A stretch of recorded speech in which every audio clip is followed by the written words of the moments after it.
to it right now this morning. The number of Jewish Americans being targeted for their faith is rising to alarming rates. It comes as Israel's prime minister vows to push forward with a ground invasion in the Gaza border city of Rafah. That's despite growing international opposition, including from the U.S., to a move like that. Since the start of the war, the American Jewish Committee said that 60% of American Jews feel less safe than they did a year ago. Yeah, now this all comes as more than a quarter of them have been targets of anti-Semitism. Stephen Reels is looking into the issue in the Mid-South and is at the Jewish Community Center. Good morning, Stephen.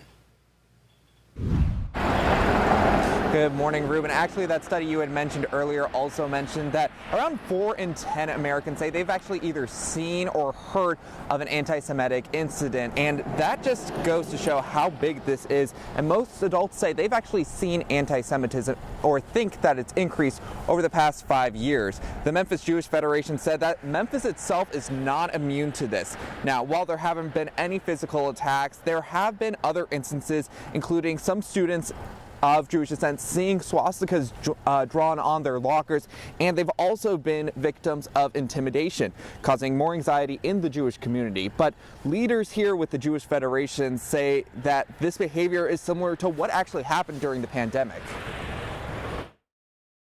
If you were upset at the Chinese government regarding COVID and you engaged in hate against Asians in the United States. So it's the same thing is happening here. If you disagree with the actions of the Israeli government and you take it out on Jews in the United States, that's a form of anti-Semitism.